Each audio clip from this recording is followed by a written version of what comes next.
स युज्यनेन सविशा सजन्मना सपुत्रैर्वाजं भरते धनानृभिः देवानायः पितरमाविवासति श्रद्धामना हविषा ब्रह्मणस्पतिं ಕ್ಷೇತ್ರದ ಅಧಿದೇವತೆಯಾದ ಸಿದ್ಧಿವಿನಾಯಕನಿಗೆ ಶಿರಸಾಷ್ಟಾಂಗ ನಮಸ್ಕಾರವನ್ನು ಸಲ್ಲಿಸಿಕೊಂಡು ಅತ್ಯಂತ ಶ್ರದ್ಧಾಭಕ್ತಿಯಿಂದ 2 ದಿವಸಗಳವರೆಗೆ ಸಾಂಗವಾಗಿ ಶಿಖರ ಪ್ರತಿಷ್ಠಾಪನವೇ ಮೊದಲುಗೊಂಡು ಎಲ್ಲ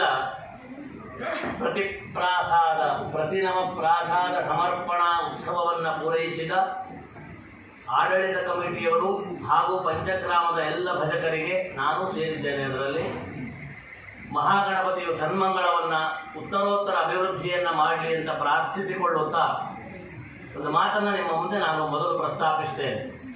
ಮನುಷ್ಯನಿಗೆ ಜೀವನದಲ್ಲಿ ಒಳ್ಳೆಯ ದಿನಗಳು ಬಹಳ ಕಡಿಮೆಯಲ್ಲಿ ಬರ್ತದೆ, ಬಹಳ ಅಪರೂಪಕ್ಕೆ ಒಳ್ಳೆಯ ದಿನಗಳು ಬರ್ತದೆ. ಸಮಷ್ಟಿಯಿಂದ ನೋಡಿದಾಗ ಯಾವುದನ್ನು ಒಳ್ಳೆಯ ದಿನ ಅಂತ ಜ್ಞಾನಿಗಳ ಕರೆದರು ಅಂತ ಕೇಳಿದರೆ, ಯಾವ ದಿನ ಒಬ್ಬ ಭಜಕನಾದವನು ದೇವರ ಮುಂದೆ ನಿಂತುಕೊಂಡು ಪ್ರಾಮಾಣಿಕ ಬದುಕನ್ನು ಸಮರ್ಪಣೆ ಮಾಡಿ, ಭಗವಂತ ನನ್ನ ಜೀವನ ನಿನ್ನ ಅನುಗ್ರಹದ ಅಡಿಯಲ್ಲಿ ಸಾಗಬೇಕು, ಬಾಳಬೇಕು, ನಿನ್ನ ದರ್ಶನ ಆಗಬೇಕು ಅಂತ ಪ್ರಾಂಜಲ ಮನಸ್ಕನಿಂದ ಪ್ರಾರ್ಥನೆಯನ್ನು ಮಾಡಿಕೊಂಡು ಆ ಪ್ರಾರ್ಥನೆ ಆ ಕೂಗು ಭಗವಂತನಿಗೆ ಯಾವ ದಿವಸ ಕೇಳುತ್ತದೆಯೋ ಅದು ಬಹಳ ಒಳ್ಳೆಯ ದಿವಸ ಅಂತ ಜ್ಞಾನಿಗಳು ಹೇಳಿದರು.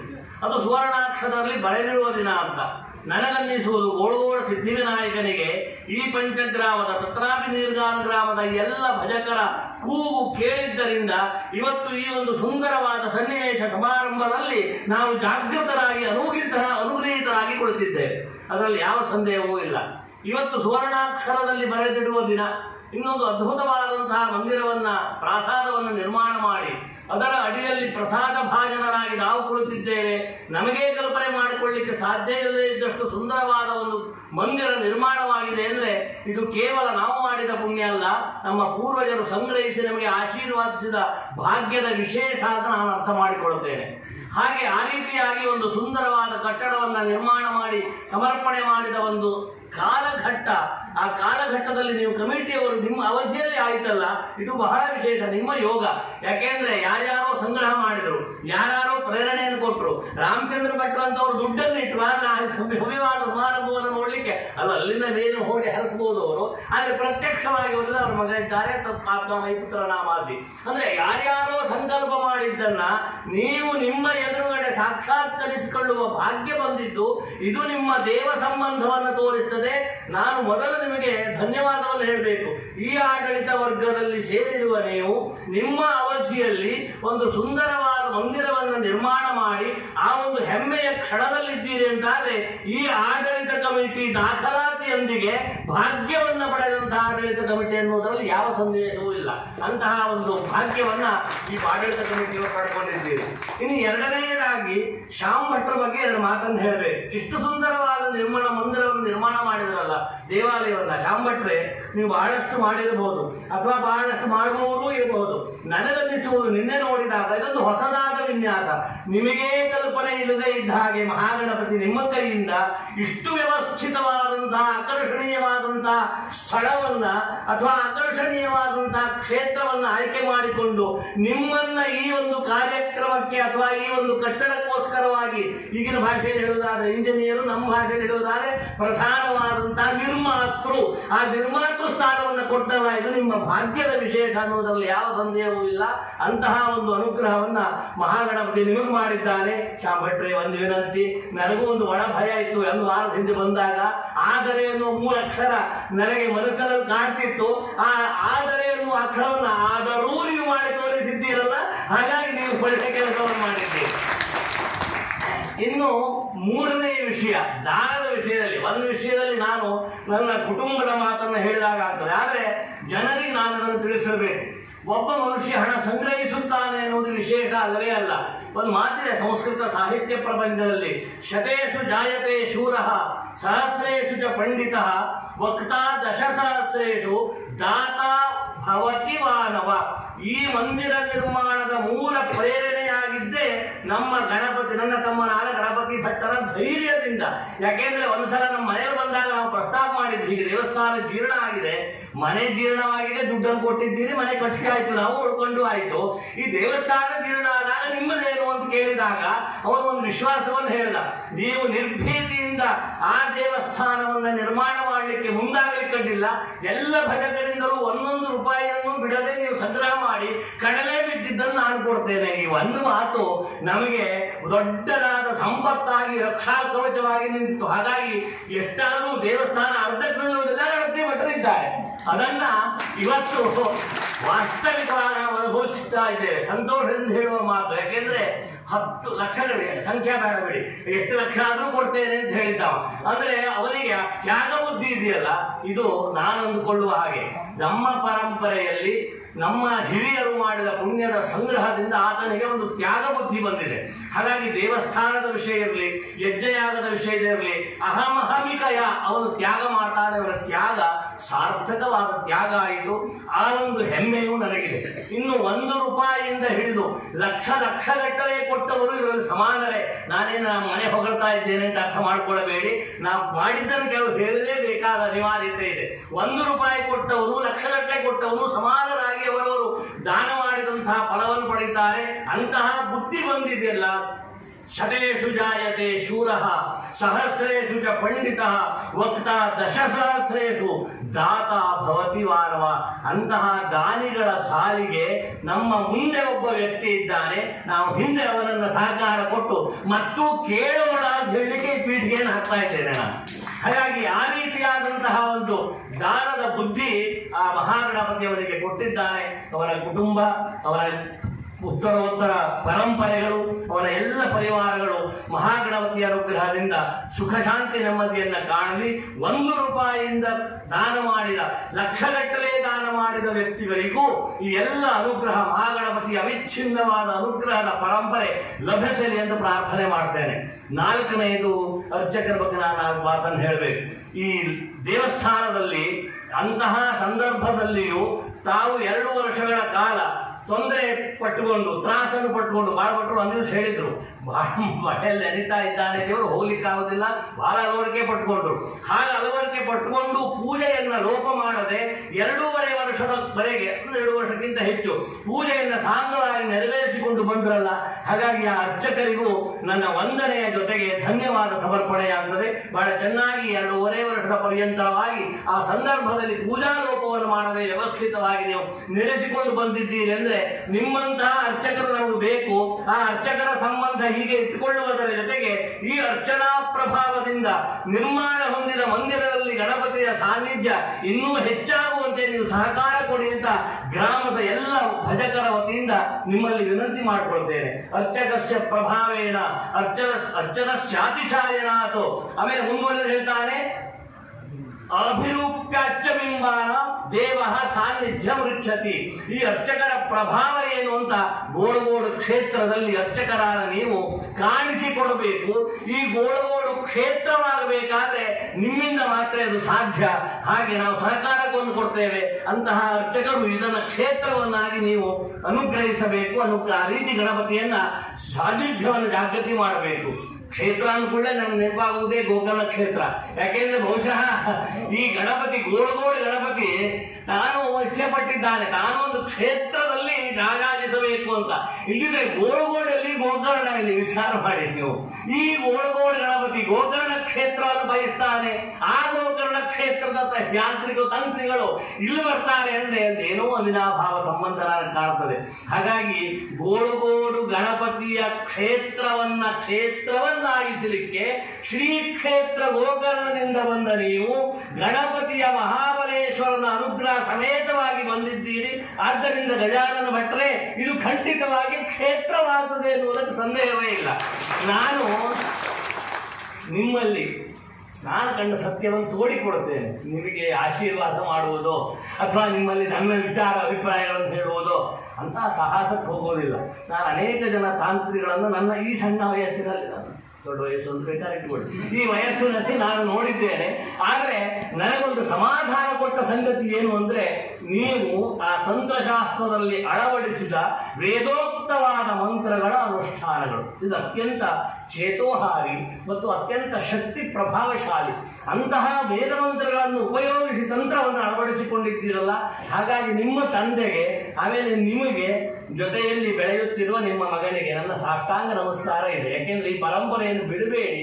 ಈ ವೈದಿಕ ಪರಂಪರೆ ಏನಾದರೂ ಉಳಿಯುವುದಿದ್ರೆ, ಈ ತಾಂತ್ರಿಕವಾದ ಮತ್ತು ಸಂಯೋಗ ಸಮನ್ವಯ, ತಾಂತ್ರಿಕ ಮತ್ತು ವೈದಿಕತೆಯ ಸಮನ್ವಯ ಏನಾದರೂ ನಾನು ಇಂದು ಕಾಣ್ತಾ ಇದ್ದಿದ್ದರೆ ನಿಮ್ಮದು ಮಾತ್ರ ಅದನ್ನು ಉಳಿಸಿ, ಅದನ್ನು ಬೆಳೆಸಿ, ಅದನ್ನು ನಮಗೆ ನೀಡಿ ಅಂತ ಕೇಳ್ತೇನೆ. ಹಾಗಾಗಿ ಆ ರೀತಿಯಾದ ಪ್ರೀತಿ ಈ ತಂತ್ರಿಗಳ ಮೇಲೆ, ಒಂದು ಒಳ್ಳೆ ತಂತ್ರಿಗಳು ನಮಗೆ ಲಭ್ಯವಾಗಿದ್ದಾರೆ, ಒಳ್ಳೆ ವಿಧಾನದಲ್ಲಿ ಮಾಡಿಸಿದ್ರು.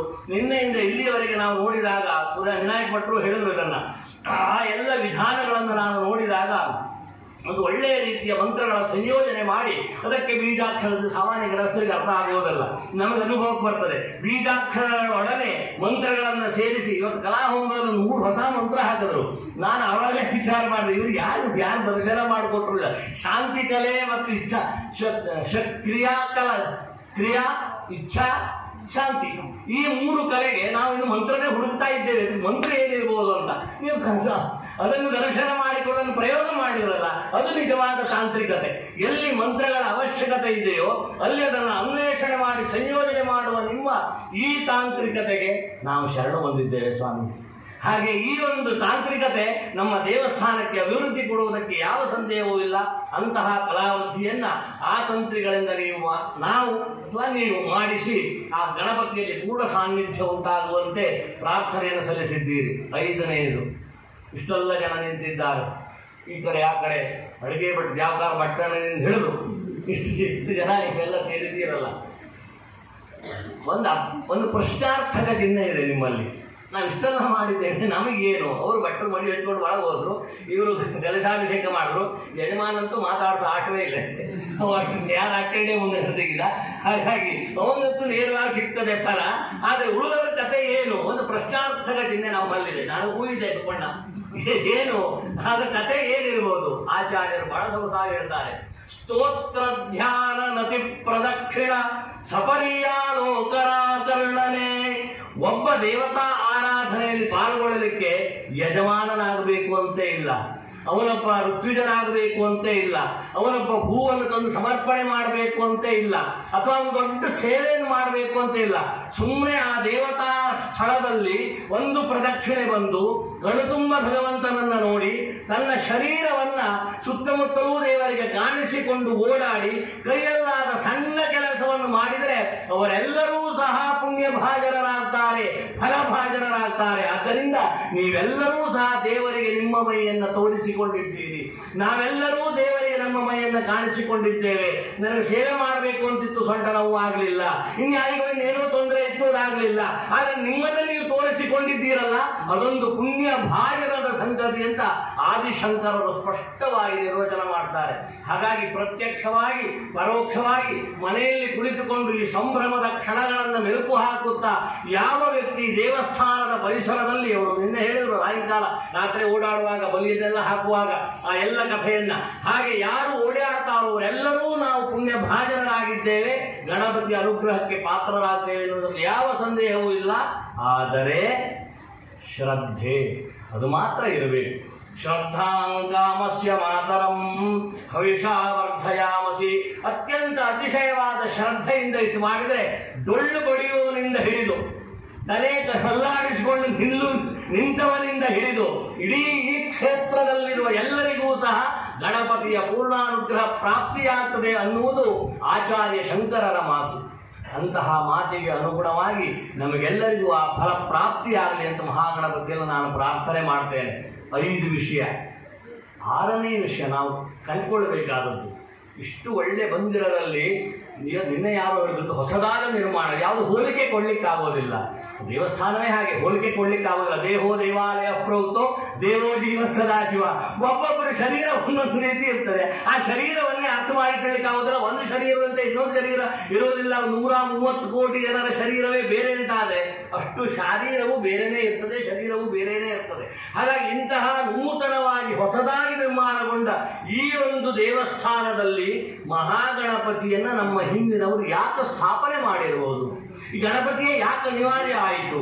ನೋಡಿ, ಗಣಪತಿ ಉಪನಿಷತ್ತು ಹೇಳ್ತದೆ, ತ್ವಂ ಮೂಲಾಧಾರ ಸ್ಥಿತೋಸಿ ನಿತ್ಯಂ. ಎಲೆ ಮಹಾಗಣಪತಿ, ನೀನು ಎಲ್ಲಿದ್ದೀಯಾ ಅಂತ ಪ್ರಶ್ನೆ ಬಂದ್ರೆ ಒಂದೇ ಒಂದು ಉತ್ತರ ಹೇಳ್ತದೆ, ತ್ವಂ ಮೂಲಾಧಾರ ಸ್ಥಿತೋಸಿ ನಿತ್ಯಂ. ಶರೀರದ ವಿಜ್ಞಾನದಲ್ಲಿ ಅನ್ವೇಷಣೆ ಮಾಡಿ ಹೇಳಿದಂತಹ ಮಾತು ಪ್ರತಿಯೊಬ್ಬ ಜೀವಿಯ ಶರೀರಿಯ ಒಬ್ಬ ಮನುಷ್ಯನ ಮೂಲಾಧಾರ ಚಕ್ರದಲ್ಲಿ ಗಣಪತಿ ಇರ್ತಾನಂತೆ. ಆದ್ದರಿಂದ ಈ ಗಣಪತಿಯನ್ನು ನಾವು ಯಾವ ಕ್ಷಣದಲ್ಲೂ ಮರೆಯುವ ಹಾಗಿಲ್ಲ, ಮರೆಯಲೂಬಾರದು. ಹೆಂಗಸರು ಮಂಗಲ ಕಾರ್ಯದಲ್ಲಿ ಏನಾದರೂ ಒಂದು ಪ್ರಾರಂಭ ಮಾಡಬೇಕು ಹಾಡುವಂತಾದ್ರೆ ಬಲಗೊಂಬೆ ನಾನಿನ್ನ ವಿಘ್ನೇಶನ. ವೈದಿಕರು ಒಂದು ಮಾತಾಡಬೇಡಿ, ನಾನು ಮಾತಾಡೋದು ಕೇಳಿದ್ದೆ, ನನಗೆ ತಪ್ಪಿ ಹೋಗ್ತದೆ, ಎಲ್ಲ ಕಡೆ ಹೊಟ್ಟರೆ ಅಂತ ಹೇಳಿಬಿಟ್ರು ಆಗುವುದು. ಎರಡನೇ, ವೈದಿಕರು ಈ ಗಂಟೆಯನ್ನು ಹಿಡಿದ ತಕ್ಷಣದಲ್ಲಿ ಸ್ವಸ್ತಿ ಪಂಥ ಮನುಚರೇಮ ಅಂತ ಗಂಟೆಯನ್ನು ಬಾರಿಸುತ್ತಾ ಗಣಾಣ ಅಂತ ಮೊದಲನೇ ಮಂತ್ರವನ್ನು ಪ್ರಾರಂಭಿಸುತ್ತಾರೆ. ಯಾವುದೇ ಒಬ್ಬ ಯಜಮಾನ ತನ್ನ ಜಾಗದಲ್ಲಿ, ತನ್ನ ಮನೆಯಲ್ಲಿ ಅಥವಾ ತಾನು ನಡೆಸುವ ಉದ್ಯಮದಲ್ಲಿ ಏನು ಪ್ರಾರಂಭ ಮಾಡಬೇಕು ಅಂದ್ರೆ ಮೊದಲು ಗಣಪತಿಯನ್ನು ಪ್ರಾರಂಭ ಮಾಡ್ತಾನೆ. ಗಣಪತಿಯಿಂದ ಗೋಕರ್ಣಕ್ಕೆ ಬಂದ್ರು ಗಣಪತಿ ನೋಡ್ರೆ ಬರುವುದಿಲ್ಲ ಬಿಟ್ರೆ ನಾವು ಒಂದ್ಸಲ ಗಣಪತಿಯನ್ನು ನೋಡ್ಕೊಂಡು ಬರಬೇಕು. ದಿವ್ಯಜನಾದ ಗಣಪತಿ. ಯಾಕೆ ಇಷ್ಟೆಲ್ಲ ಗಣಪತಿಗೆ ನಮಗೆ ಒಂದು ಅಭೇದವಾದ ಅಥವಾ ಅವಿನಾಭಾವವಾದ ಸಂಬಂಧವನ್ನ ಇಟ್ಟರು ಅಂತ ಕೇಳಿದರೆ, ತ್ವಂ ಮೂಲಾಧಾರ, ಮನುಷ್ಯನಾಗಿ ಹುಟ್ಟಿದ ಮರುಕ್ಷಣದಲ್ಲಿ ಮೂಲಾಧಾರ ಚಕ್ರದಲ್ಲಿ ಮೊದಲು ಆವಿರ್ಭಾವಗೊಳ್ಳುವುದೇ ಗಣಪತಿ ಶಕ್ತಿ. ಮಗ ಮಾತನಾಡ್ತಾನೆ ಅಂದ್ರೆ ಗಣಪತಿ ಶಕ್ತಿ ಇದೆ. ಮಗನಿಗೆ ಒಳ್ಳೆ ಸ್ವರ ಇದೆ ಅಂದ್ರೆ ಗಣಪತಿಯ ಶಕ್ತಿ ಇದೆ. ಮಗ ಮಂತ್ರ ಕಲಿತಾನೆ ಅಂದ್ರೆ ಗಣಪತಿಯ ಶಕ್ತಿ ಇದೆ. ಮಗ ಮಂತ್ರ ಕಲಿತಾನೆ ಅನ್ನೋದು ವಿಶೇಷ ಅಲ್ಲ ಈಗಿನ ಕಾಲದಲ್ಲಿ, ಮಗ ಮಂತ್ರಿ ಆಗ್ತಾನೆ ಅನ್ನೋದು ವಿಶೇಷ ಆಗ್ಬಿಟ್ಟಿದೆ. ಬಹಳ ಜನರಿಗೆ ಅದೊಂದು ಭ್ರಮೆ, ನನ್ನ ಮಗನ ಮಂತ್ರಿ ಮಾಡಬೇಕು ಅಂತ. ಮಗ ಮಂತ್ರಿ ಆಗ್ತಾನೆ ಅಂದ್ರೆ ವಿಶೇಷ ಅಲ್ಲ, ಮಗ ಮಂತ್ರವನ್ನ ಕಲಿತಾನೆ ಅಂದ್ರೆ ವಿಶೇಷ. ಹೀಗೆ ಒಬ್ಬ ವ್ಯಕ್ತಿ ತನ್ನ ಸಾಧನೆಯಲ್ಲಿ, ಅದರಲ್ಲೂ ಬ್ರಾಹ್ಮಣನಾದವರು, ಬ್ರಾಹ್ಮಣಂ ವಿದ್ಯಾ ಅನುಜಗಾಮ, ಉಪನಿಷತ್ತಿನಲ್ಲಿ ಬ್ರಾಹ್ಮಣನನ್ನ ಹುಡುಕಿಕೊಂಡು ಓಂಕಾರ ಅನ್ನುವ ವಿದ್ಯೆ ಓಡೋಡಿ ಬಂದಿತು. ಅಂತಹ ಓಂಕಾರ ಸ್ವರೂಪಿಯಾದ ಮಹಾಗಣಪತಿಯೇ ಮೂರ್ತಿವೆತ್ತಾಗಿ ಎದುರಿಗೆ ನಿಂತಿದ್ದಾನೆ. ಆದ್ದರಿಂದ ನಮ್ಮೆಲ್ಲರ ಮೂಲಾಧಾರ, ಆ ಮೂಲಾಧಾರ ಮಹಾಗಣಪತಿ. ಅಂತಹ ಗಣಪತಿಯನ್ನು ನಾವು ಆರಂಭದಲ್ಲಿ ಆರಾಧನೆ ಮಾಡದೇ ಇದ್ರೆ ನಿನ್ನ ಯಾವ ಮೂಲ ಆಧಾರವೂ ಬೆಳೆಯುವುದಿಲ್ಲ, ಬದುಕುವುದಿಲ್ಲ. ಹಾಗಾಗಿ ನಮ್ಮ ಮೂಲವಾದ ಆಧಾರ, ನಮ್ಮ ಮೂಲಾಧಾರ, ನಾವು ವಾಸಿಸುವಂತಹ ಎಲ್ಲ ಕ್ಷೇತ್ರಗಳು ಅಭಿವೃದ್ಧಿ ಪಥದಲ್ಲಿ ಸಾಗಬೇಕು ಅಂದ್ರೆ ಅದಕ್ಕೆ ಗಣಪತಿಯೇ ನೇರವಾಗಿ ಅನುಗ್ರಹಕಾರಕರಾದ್ದರಿಂದ ಮಹಾಗಣಪತಿಯನ್ನ ನಮ್ಮ ಹಿರಿಯರು ಇಲ್ಲಿ ಸ್ಥಾಪನೆ ಮಾಡಿದ್ರು. ಒಂದು ಮಂತ್ರ ನಮಸ್ತೆ ಗಣಪತಯೇ, 8 ಅಕ್ಷರದ ಮಂತ್ರ. ಅಷ್ಟಮೂರ್ತಿ ಅಧಿಪ ಅಂತವನನ್ನು ಕರೆದರು. 8 ಅಕ್ಷರಗಳುಳ್ಳ ಮಹಾಗಣಪತಿಯ ಮಂತ್ರ ನಮಃ ಅಂತ ಪ್ರಾರಂಭ ಆಗ್ತದೆ. ಗಮನಿಸಿ, ನಮಃ ಅಂತ ಮುಕ್ತಾಯ ಆಗ್ತದೆ. ನಮೋ ವ್ರಾತಪತಯೇ, ನಮೋ ಗಣಪತಯೇ, ವರದ ಮೂರ್ತಯೇ ನಮಃ. ಪ್ರಾರಂಭ ಆಗಿದ್ದಲ್ಲಿ ನಮಸ್ತೆ ಗಣಪತಯೇ, ಗೊತ್ತಾಯ್ತು ಮುಂದೆ ಬರೋರಿಗೆಲ್ಲ. ನಮಃ ಅಂತ ಪ್ರಾರಂಭ, ನಮಃ ಅಂತ ಮುಕ್ತಾಯ. ಯಾವ ಮಂತ್ರ ನಮಃ ಅಂತ ಪ್ರಾರಂಭ ಮಾಡಿ ನಮಃ ಅಂತ್ಯವಾಗಿ ಮುಗಿಯುತ್ತದೆಯೋ ಆ ಮಂತ್ರ ಬ್ರಹ್ಮ ಪ್ರತಿಪಾದಕವಾದ ವಿದ್ಯೆ. ಒಬ್ಬ ಅಥರ್ವ ಅನ್ನೋ ಒಬ್ಬ ಋಷಿ ಇದ್ದ. ಆ ಅಥರ್ವನಿಗೆ ಏನೋ ದರ್ಶನ ಆಯಿತು. ಆ ದರ್ಶನದಲ್ಲಿ ಇದೊಂದು ವಿದ್ಯೆ ಅಂತ ಸಾರಿದ ಲೋಕಕ್ಕೆ. ನೀವು ಆಮೇಲೆ ನನ್ನನ್ನು ಆಶ್ರಯಿಸಬಹುದು, ದೇವರನ್ನು ಆಶ್ರಯಿಸಬಹುದು, ಗಣಪತಿಯ ವಿದ್ಯೆ ಏನು ಅಂತ ತಿಳ್ಕೊಳ್ಳಿ ಎಂದು ಉಪದೇಶ ಮಾಡಿದ. ಸೈಷಾ ಗಣೇಶ ವಿದ್ಯಾ ಗಣಕ ಋಷಿ ವಿಚರ್ತ ಗಾಯತ್ರಿ ಛಂದ ಶ್ರೀ ಮಹಾಗಣಪತಿರ್ದೇವತಾ. ಆ ಗಣೇಶ ವಿದ್ಯೆಯೇ ಇದು. ಎಲ್ಲಿ ನಮಃ ಅಂತ ಪ್ರಾರಂಭ ಮಾಡಿ ನಮಃ ಅಂತ ಮುಕ್ತಾಯವಾಗ್ತದೆಯೋ ಇದನ್ನು ಯಾರು ಅಧ್ಯಯನ ಮಾಡ್ತಾರೋ, ನೋಡಿ, ಯಾರು ಪೂಜೆ ಮಾಡ್ತಾರೋ ಅಂತ ಹೇಳಲಿಲ್ಲ. ಸಹಸ್ರ ಅಧೀತೆ ಏತದ್ ಅಥರ್ವ ಶೀರ್ಷಂ ಯೋ ಅಧೀತೆ, ಅಧ್ಯಯನ ಮಾಡ್ತಾರೋ. ಮೊದಲು ಬೇಕಾದದ್ದು ಅಧ್ಯಯನ. ಹಾಗಾಗಿ ಹೇಳ್ತಾನೆ, ನೀವು ಮೂತ್ರದಾಸೇನ ಜಗತಿ ಸಮಾಂಚಿತ ಬಲಮಾಪ್ನೋತಿ ರಾಗೇ ಜಗತಿ ಸಸೌ ಸಮಿದ್ಧರ ಜಗತಿ, ಅದೆಲ್ಲ ಆಮೇಲೆ ಬಂದಿದ್ದು. ಮೊದಲು ಹೇಳಿದವನು ಏನು, ಆ ಅಥರ್ವ ಅನ್ನುವಂತ ಋಷಿ ಅಧೀತೆ, ಅಧ್ಯಯನ ಮಾಡುವ ಸಂಗತಿ ಬಹಳಷ್ಟಿದೆಯಪ್ಪ ಇದರಲ್ಲಿ. ಇದು ಬ್ರಹ್ಮವಿದ್ಯೆ, ಬ್ರಹ್ಮ ಸಾಕ್ಷಾತ್ಕಾರವನ್ನು ಕೊಡುವಂತಹದ್ದು. ಒಬ್ಬ ಬ್ರಾಹ್ಮಣನಾದವನಿಗೆ, ಒಬ್ಬ ಸಾಧಕನಾದವನಿಗೆ, ಒಬ್ಬ ಉಪಾಸಕನಾದವನಿಗೆ ಆತ್ಮದರ್ಶನವನ್ನು ಕೊಡುವ ದೊಡ್ಡದಾದ ವಿದ್ಯೆ. ಆದ್ದರಿಂದ ಅವನು ಓಂಕಾರ ರೂಪಿ ಭಗವಾನ್ ಯೋ ವೇದಾದೋ ಪ್ರತಿಷ್ಠಿತ. ಅಂತಹ ಓಂಕಾರದ ಬ್ರಹ್ಮ ಸಾಕ್ಷಾತ್ಕಾರದ ಬ್ರಹ್ಮಣಸ್ಪತಿ ಎನ್ನುವ ಹೇಳಿದ ಆ ವಿದ್ಯೆಯನ್ನು ನೀವು ಅಧ್ಯಯನ ಮಾಡಿ. ಆದ್ದರಿಂದ ಗಣಪತಿ ಉಪನಿಷತ್ ಬರುವುದ್ರ ಬಗ್ಗೆ ನಾನು ಲಕ್ಷ್ಯ ಇದರಲ್ಲಿ. ಸುಮ್ಮನೆ ಗಣಪತಿ ಉಪನಿಷತ್ ನಾನು ಹೇಳಿದ್ದೇನೆ ಅಂತ ಪ್ರಯೋಜನ ಇಲ್ಲ. ಅಲ್ಲಿ ಏನ್ ಹೇಳಿದೆ ಅಧ್ಯಯನ ಮಾಡಿ. ನಮಸ್ತೆ ಅಂತ ಪ್ರಾರಂಭ ಆಗಿ ನಮಃ ಅಂತ ಮುಗಿಯುವಲ್ಲಿವರೆಗೆ ಅಷ್ಟಾಕ್ಷರಿ ಮಂತ್ರ ಬಂತು, ಏಕಾಕ್ಷರಿ ಮಂತ್ರ ಬಂತು, ಮಾಲಾ ಮಂತ್ರ ಬಂತು, ಗಾಯತ್ರಿ ಮಂತ್ರ ಬಂತು, ಅನೇಕ ಸ್ತೋತ್ರ ಮಾಲಾ ಮಂತ್ರಗಳು ಬಂತು. ಇದನ್ನೆಲ್ಲ ಒಟ್ಟಿಗೆ ಅಧ್ಯಯನ ಮಾಡಿದ ಒಬ್ಬ ಸಾಧಕ ಗಣಪತಿಯನ್ನ ಅಂತರಂಗದಲ್ಲಿ ಸಾಕ್ಷಾತ್ಕರಿಸಿಕೊಳ್ತಾನೆ. ಸಮಸ್ತ ಲೋಕ ಶಂಕರಂ ನಿರಸ್ತ ದೈತ್ಯ ಕುಂಜರಂ ದರೇತರೋದರಂ ವರಂ ವರೇ ಭವಕ್ರಮಕ್ಷರಂ ಕೃಪಾಕರಂ ಕ್ಷಮಾಕರಂ ಮುದಾಕರಂ ಯಶಸ್ಕರಂ ಮನಸ್ಕರಂ ನಮಸ್ಕೃತಾಂ ನಮಸ್ಕರೋಮಿ ಭಾಸ್ವರಂ ಮನಸ್ಕರಂ ನಮಸ್ಕೃತಾಂ ನಮಸ್ಕರೋಮಿ ಭಾಸ್ವರಂ. ಯಾರ್ಯಾರು ಪ್ರಾರ್ಥನೆಯನ್ನು ಹೇಳಿಕೊಂಡ್ರಲ್ಲ, ಮನಸ್ಕರಂ ಏನೇನು ಮಾನಸಿಕವಾದ ಕಾಮನೆ ಅಪೇಕ್ಷೆಗಳನ್ನು ಇಟ್ಟುಕೊಂಡು ಗಣಪತಿಯ ಎದುರುಗಡೆ ಪ್ರಾಮಾಣಿಕವಾಗಿ ಬಂದು ಅಧ್ಯಯನದ ಜೊತೆಗೆ ಆ ಒಂದು ಗಣಪತಿ ಮಹಾಮಂತ್ರದಿಂದ ಮೂರ್ತಿಯ ಎದುರುಗಡೆ ನಿಂತುಕೊಂಡು ಪ್ರಾರ್ಥನೆ ಮಾಡ್ತೀರೋ, ಈ ಮೂರ್ತಿಗೂ ಈ ಮಂತ್ರಕ್ಕೂ ಒಂದು ಸಂಬಂಧವನ್ನು ಕಲ್ಪಿಸಿಕೊಡ್ತೀರಿ ನೀವು.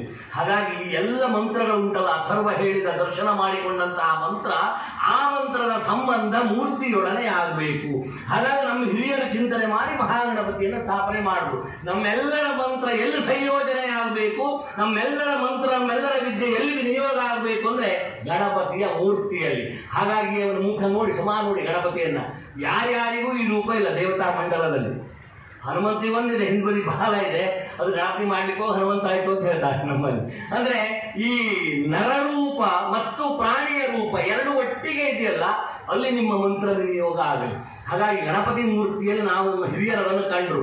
ಕೆಳಗಿನ ಭಾಗ ಏನಿದೆಯೋ ಇದು ಜಗತ್ತು, ಮೇಲಿರುವಂತಹ ಯಾವ ಸುಂಡಿಲು ತಲೆಭಾಗ ಇದೆಯೋ ಇದು ಮಾಯೆ.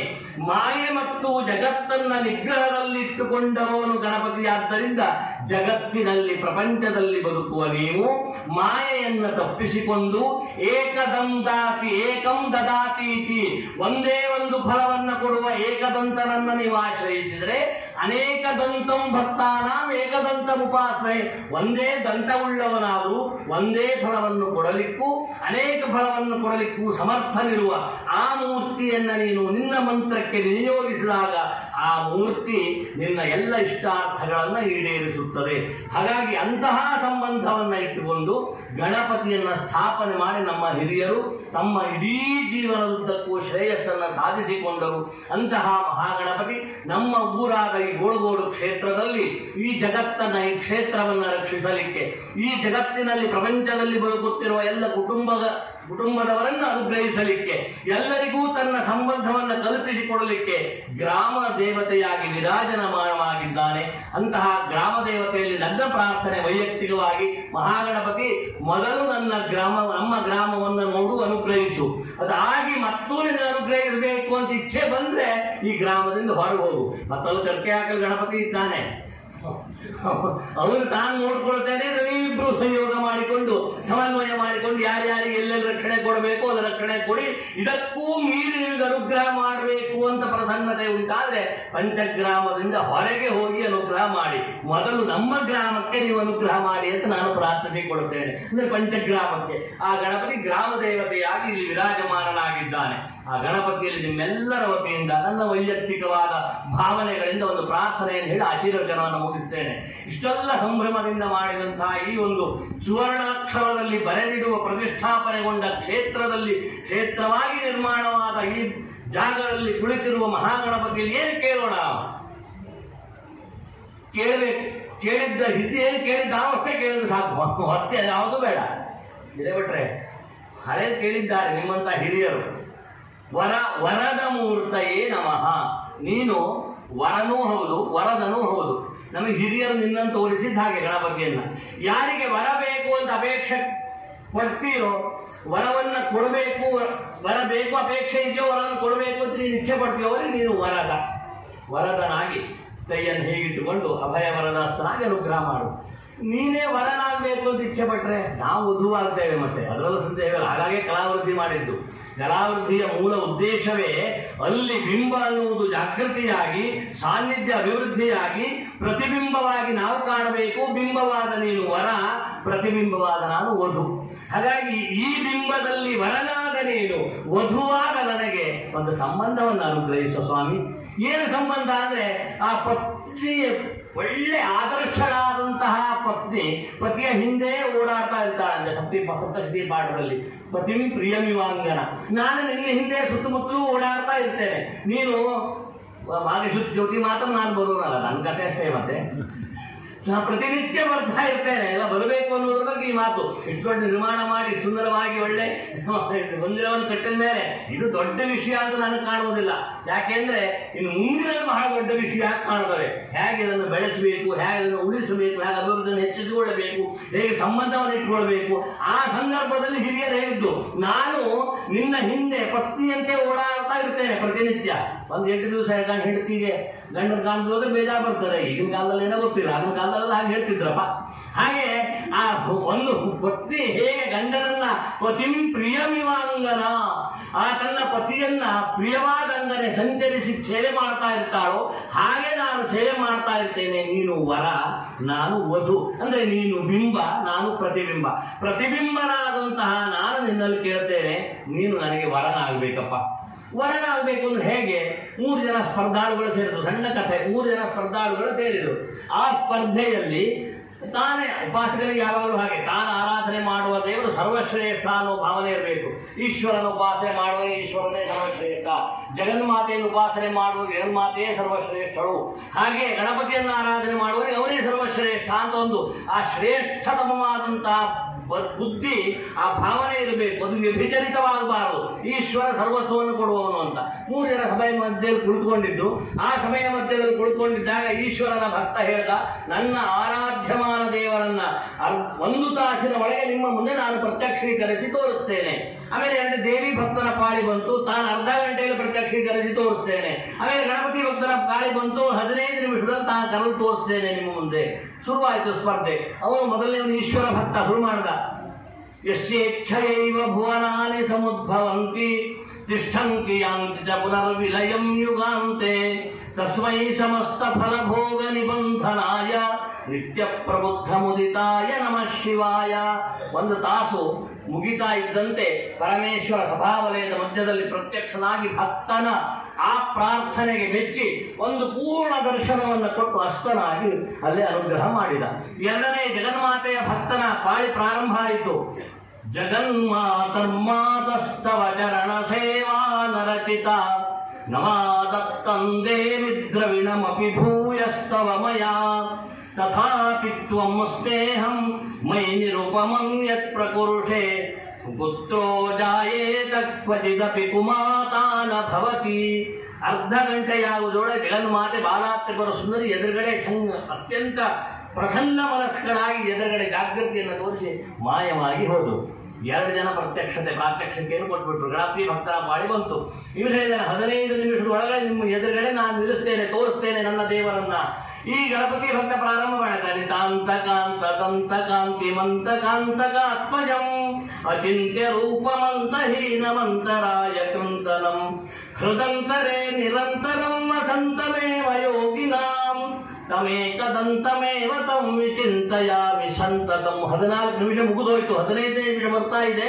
ಎಲ್ಲ ಒಂದೇ ನೋಡ್ತಾ ಇದ್ದಾರೆ, ಎಲ್ಲಿ ನಿನ್ನ ಗಣಪತಿ ಅಂತ ಕಾಣುವುದಿಲ್ಲ. ಗಣಪತಿ ಎಲ್ಲರೂ ಅವರನ್ನ ಹೀಗೆ ಲೇವಡಿ ಮಾಡುವ ದೃಷ್ಟಿಯಿಂದ, ವಿನೋದ ಹಾಸ್ಯ ದೃಷ್ಟಿಯಿಂದ ನೋಡುತ್ತಿರುವಾಗ, ನಿನ್ನ ಗಣಪತಿ ಬಂದಿಯಲ್ಲೇ ಹೇಳಿ ನೋಡ್ತಾ ಇರುವಾಗ ಇದ್ದಕ್ಕಿದ್ದಂತೆ ಅವನಲ್ಲಿಯೇ ಒಂದು ಕಿರೀಟ, ಆಮೇಲೆ ದೊಡ್ಡ ಹೊಟ್ಟೆ, ಆಮೇಲೆ 4 ತೋಳುಗಳು, ಆಮೇಲೆ ಒಂದು ಹಾವು, ಎಲ್ಲವುದು ಒಂದು ಕ್ಷಣದಲ್ಲಿ ಭಕ್ತನಲ್ಲಿಯೇ ಆಕೃತಿ ಮೂಡಿ ಮಾಯವಾಗಿ ಹೋಯಿತು. ಉಳಿದ ದೇವತೆಗಳು ಭಕ್ತನಿಗೆ ಭಿನ್ನವಾಗಿ ದರ್ಶನವನ್ನು ಕೊಟ್ಟರೆ, ಮಹಾಗಣಪತಿ ಭಕ್ತನೇ ತಾನಾಗಿ ದರ್ಶನವನ್ನು ಕೊಡ್ತಾನೆ. ಆದ್ದರಿಂದ ಸ್ವಾಮಿ, ನೀನು ವರ, ನಾನು ವಧು. ಹಾಗಾಗಿ ಆ ನಿನ್ನ ವರ ಇದೆಯಲ್ಲ, ಆ ವರ ಎರಡು ಅರ್ಥದಲ್ಲೂ ನನಗೆ ಬೇಕು. ನಾನು ವಧುವಾದಾಗ ನೀನು ವರ ಆಗಬೇಕು, ನೀನೇ ನನಗೆ ವರನಾಗಬೇಕು. ಹಾಗೆ ವರನಾದೆ ಅಂತಾದರೆ ಆ ಗಣಪತಿಯ ಸಾನ್ನಿಧ್ಯವನ್ನ, ಸಾಕ್ಷಾತ್ಕಾರವನ್ನು ಕಂಡ ಹಾಗೆ, ನಮ್ಮ ಹಿಂದಿನವರು ಪ್ರತಿಷ್ಠೆ ಮಾಡಿದಂತಹ ಫಲವನ್ನ ನಾನು ಅನುಭವಿಸಿದ ಹಾಗೆ. ಅಂತಹ ಸಂಬಂಧ ಈ ಗಣಪತಿಗೂ ಈ ಊರಿನ ಭಕ್ತರಿಗೂ ಇರಲಿ. ವೈಯಕ್ತಿಕವಾಗಿ ಯಾರ್ಯಾರು ಆರಾಧನೆ ಮಾಡಿದ್ದಾರೋ ಅವರಿಗೂ ಗಣಪತಿಗೂ ಈ ಸಂಬಂಧ ಇರಲಿ. ಮೂಲಾಧಾರ ಚಕ್ರದಲ್ಲಿ ಜಾಗೃತನಾದ ಗಣಪತಿ ಸಹಸ್ರಾರದಲ್ಲಿ ದರ್ಶನವನ್ನು ಕೊಡ್ತಾನಂತೆ. ಹಾಗೆ ಅಥರ್ವ ವಿದ್ಯೆಯನ್ನು ಅಧ್ಯಯನ ಮಾಡಿದ ಋಷಿಯು ಸಾರಿದ್ದಾನೆ, ಮೂಲಾಧಾರದಿಂದ ಸಹಸ್ರಾರದವರೆಗೆ ಗಣಪತಿಯ ವಿದ್ಯೆ ಜಾಗೃತವಾಗಿ ಜೀವದಲ್ಲಿ ಸೇರಿಕೊಂಡು ಆ ಜೀವ ದೇವನಾಗಿ ಪರಿವರ್ತನೆಯನ್ನು ಹೊಂದುವುದೇ ಮಹಾಗಣಪತಿಯ ಆರಾಧನೆಯ ಅದ್ಭುತವಾದ ವೈಶಿಷ್ಟ್ಯ. ಅಂತಹ ವೈಶಿಷ್ಟ್ಯವನ್ನು ಸಾಧಿಸಿಕೊಂಡಂತಹ ನಮ್ಮ ಹಿರಿಯರು ಗಣಪತಿಯನ್ನು ತೋರಿಸಿದ ಗಣಪತಿಯನ್ನ ನೀವು ಆಡಳಿತ ಮಂಡಳಿಯವರು ಅದನ್ನು ಬೆಳೆಸಿದಿರಿ, ಆಮೇಲೆ ದೀಪ ಕೊಟ್ಟು ಅದನ್ನು ಬೆಳಗಿಸಿದಿರಿ. ಈ ದೀಪದ ಜ್ವಾಲೆ, ಈ ಬೆಳಕು ಒಳಗೂ ಇರಲಿ, ಹೊರಗೂ ಬರಲಿ. ಹೊರಗೆ ಬಂದಂತಹ ಬೆಳಕು ವ್ಯಾಪಿಸಲಿ, ವ್ಯಾಪಿಸಿದ ಬೆಳಕು ವಿಷಾಣುಗಳನ್ನು ಸುಟ್ಟು ಅರುಹಲಿ. ಆ ವಿಷಾಣುಗಳ ಬಾಧೆಯಿಂದ ದೂರವಾದ ನಾವೆಲ್ಲರೂ ಆರೋಗ್ಯಪೂರ್ಣವಾದ ಜೀವನವನ್ನು ಅನುಭವಿಸಿ ನಮ್ಮ ಜೀವನದಲ್ಲಿ ಬೆಳಕನ್ನು ಕಂಡುಕೊಂಡು ಆ ಬೆಳಕಿನ ಸಹಾಯದಿಂದ ಪ್ರತಿನಿತ್ಯ ದೇವರ ದರ್ಶನ ಮಾಡಿ ಆತ್ಮಜ್ಯೋತಿಯನ್ನು ಕಂಡುಕೊಳ್ಳೋಣ ಅಂತ ಹೇಳುತ್ತಾ, ದೇಶ ಕಾಲ ಅರಿತು ಯಥಾ ಯೋಗ್ಯವಾಗಿ ದಾನವನ್ನು ಮಾಡಿದ್ದೀರಿ. ದಾನೋಕ್ತವಾದ ಫಲ ಬರುವುದರ ಜೊತೆಗೆ ಸಮಸ್ತ ರೀತಿಯ ಸನ್ಮಂಗಳ ಉಂಟಾಗಿ ಪೂರ್ಣಕಲಾ ಸಮೃದ್ಧನಾದ ಪ್ರಸನ್ನ ಕಳೆಯಿಂದ ಸಿದ್ಧಿವಿನಾಯಕನಾಗಿ ವಿರಾಜಮಾನನಾಗಿರುವ ಗಣಪತಿ ನಮಗೆಲ್ಲ ವಿದ್ಯೆಯನ್ನು ಅನುಗ್ರಹಿಸಲಿ, ಬುದ್ಧಿಯನ್ನು ಸಿದ್ಧಿಸಲಿ. ಹಾಗೆ ಕೇಳಿದ ವರವನ್ನು ನೀಡಿ ನಮ್ಮನ್ನ ಅನುಗ್ರಹಿಸುತ್ತಾ ಈ ಒಂದು ಬಾಂಧವ್ಯವನ್ನು ಉಳಿಸಿಕೊಂಡು ಬರುವುದರ ಜೊತೆಗೆ ಪುನಃ ನಮಗೆ ಸಮಷ್ಟಿಂದ ಮಾತು ಇದು, ನಾನು ಸೇರಿಕೊಳ್ತೇನೆ. ನಮಗೆ ಈ ದೇವಸ್ಥಾನಕ್ಕೆ ಬರುವ, ದೇವಸ್ಥಾನದ ಸೇವೆಯನ್ನು ಮಾಡುವ ಹಾಗೂ ದೇವರ ಸ್ಥಾನದಲ್ಲಿ ಬಂದು ಓಡಾಡುವ ಅವಕಾಶವನ್ನ ಕೊಟ್ಟು, ಅವಕಾಶವನ್ನು ನೀಡಿ ಅನುಗ್ರಹವನ್ನು ಹೆಚ್ಚಿಸಲಿ. ಈ ಸಂಬಂಧ ಯಾವಾಗಲೂ ಉಳಿಯಲಿ ಅಂತ ಹೇಳುತ್ತಾ ನನ್ನ 4 ಆಶೀರ್ವಚನದ ಮಾತುಗಳನ್ನು ನಿಮಗೆ ನೀಡುತ್ತಾ ಗಣಪತಿಯಲ್ಲಿ ಪ್ರಾರ್ಥನೆ ಮಾಡಿ, ಮುಂದೆ ನಮ್ಮ ತಾಂತ್ರಿಗಳು ಆ ತಂತ್ರಶಾಸ್ತ್ರದಲ್ಲಿ ಹೇಳಿರುವ ವಿಧಾನದಿಂದ ಆ ಗಣಪತಿಯ ಮಹತ್ವವನ್ನು ಹೇಳುತ್ತಾ, ಇಲ್ಲಿಯ ನಮಗೆ ಉಪದೇಶವನ್ನು ನೀಡುತ್ತಾ, ನಡೆದುಕೊಳ್ಳುವ ವಿಚಾರವನ್ನು ತಿಳಿಯಪಡಿಸುತ್ತಾ 4 ಶುಭ ನುಡಿಗಳನ್ನು ಶ್ರೀಮುಖದಿಂದ ಬಿತ್ತರಿಸಿ ಅಂತ ಕೇಳಿಕೊಂಡು ನನ್ನ 4 ಮಾತುಗಳನ್ನು ಮುಗಿಸ್ತೇನೆ.